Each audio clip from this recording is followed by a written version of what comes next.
Saya niatkan 100 hari pertama ini saya ingin fokus pada kerja. Kalau ada yang bertanya gimana rasanya sekarang setelah menjadi menteri, apakah ada yang berbeda? Rasa-rasanya yang berbeda tentunya kesibukannya, tetapi insya Allah ya AHY seperti ini. Saya ingin selalu dekat dengan media. Saya juga selalu berusaha untuk menjawab pertanyaan-pertanyaan teman-teman sekalian selama ini. Walaupun saya mohon maaf dan saya tahu dilapori oleh Mbak Osa dan Mas Herzaki, sudah puluhan yang sebetulnya mengirimkan surat permohonan untuk interview, one on one, talk show, ataupun ya sekedar chit-chat sebagai bentuk dialog untuk mengetahui apa yang saya alami dan rasakan dalam masa transisi masuk ke pemerintahan. Tetapi sekali lagi saya mohon maaf belum bisa memenuhi undangan-undangan tersebut karena memang saya niatkan 100 hari pertama ini saya ingin fokus pada kerja karena saya harus segera memahami kompleksitas permasalahan ATR BPN termasuk juga belanja masalah. Jadi kalau teman-teman mengikuti juga kegiatan kami tidak hanya di Jakarta tentunya tetapi juga di berbagai daerah, sejatinya untuk segera mengetahui apa yang harus dijalankan oleh Kementerian ATR BPN bukan hanya di tingkat pusat tapi juga di tingkat provinsi, kabupaten, kota. Dan ternyata memang masalah pertanahan dan tata ruang ini luar biasa kompleksnya. Berdasarkan laporan dan juga pengaduan yang kami dapatkan, ini ragamnya dari mulai terkait dengan overlapping tumpang tindih tanah termasuk yang dilakukan oleh para mafia tanah, hingga masalah tata ruang wilayah yang harus disusun dengan rapi, dengan baik, melibatkan berbagai stakeholders, berbagai kementerian dan lembaga, yang juga tujuannya adalah agar tanah di Indonesia ini benar-benar jelas, memiliki status hukum yang jelas. Karena tanah itu mendasar, semua tinggal di atas tanah. Jadi kalau ada masalah di urusan tanah tersebut, tentu semuanya akan mengadukan nasibnya. Ini juga masalah keadilan. Jadi tidak melihat statusnya apakah seorang purnawirawan jenderal begitu, pejabat maupun rakyat kecil, masyarakat di akar rumput. Kalau urusannya dengan tanah, ini berarti masalah keadilan, hak dan kepastian hukum. Belum lagi kita bicara bahwa bagaimana Indonesia ini bisa semakin punya daya tarik dalam hal investasi. Kita harus menghadirkan kepastian hukum terkait dengan tanah dan tata ruang. Tidak boleh sembarangan, tidak boleh serampangan, karena itu hanya akan menunda masalah. Bom waktu kita tanam, yang akan meledak kapan saja. Oleh karena itu, tentu semangatnya adalah ekonomi harus tumbuh secara progresif. Pembangunan termasuk infrastruktur harus terus dikejar target-target pencapaiannya. Tetapi tidak boleh atas nama percepatan kemudian kita mengabaikan elemen-elemen yang langsung berkaitan dengan hak rakyat kita.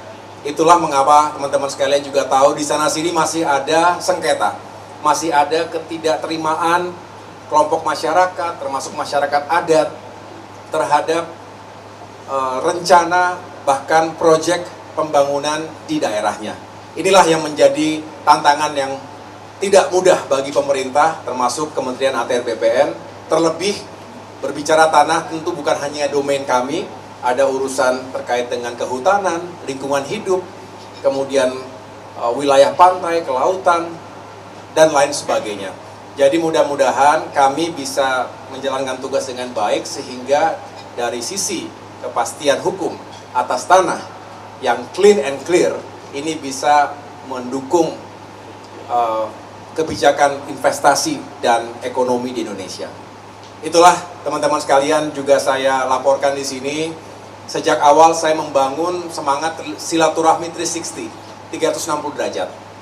Saya langsung mendatangi berbagai kementerian, termasuk menteri-menteri, tokoh-tokoh yang punya ekspertis dan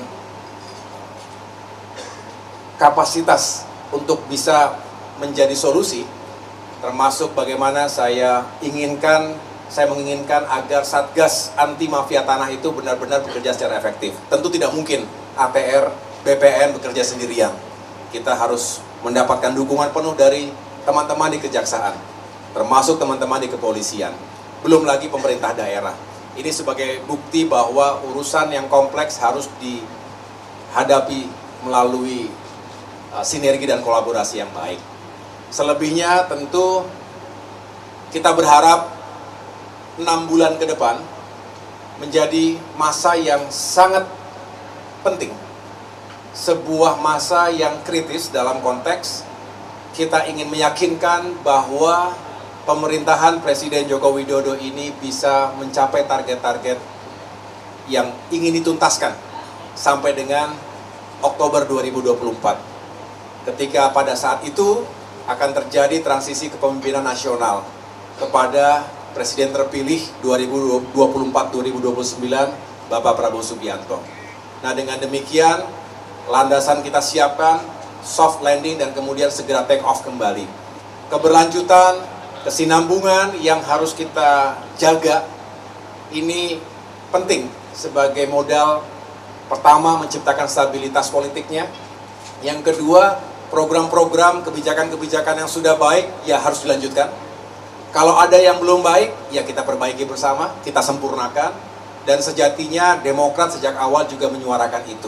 Sehingga ketika kami mendapatkan amanah dari Bapak Presiden Joko Widodo dengan rendah hati tapi juga dengan percaya diri kami mengatakan terima kasih, dan ini adalah yang kami perjuangkan untuk bisa kembali berperan ke dalam pemerintahan nasional. Karena banyak aspirasi masyarakat yang dititipkan kepada Partai Demokrat selama ini. Jadi teman-teman, saya bisa menyimpulkan di sini bahwa selain apa yang telah kita lewati bersama, sebuah fase sejarah politik dan demokrasi di Indonesia, yaitu pemilu 2024, setelah kita lewati, hasilnya sudah diketahui, ada ruang yang bisa digunakan untuk terus mencari keadilan. Saya hormati dan kita hormati itu semua, tetapi bagi kami, marilah kita sudah tahu siapa pemenangnya dan kita siapkan diri dengan baik untuk bisa menyiapkan kepemimpinan dan juga pemerintahan 5 tahun ke depan. Kita harapkan tentu semakin baik dan pada akhirnya kita berharap negara semakin maju dan rakyatnya semakin sejahtera.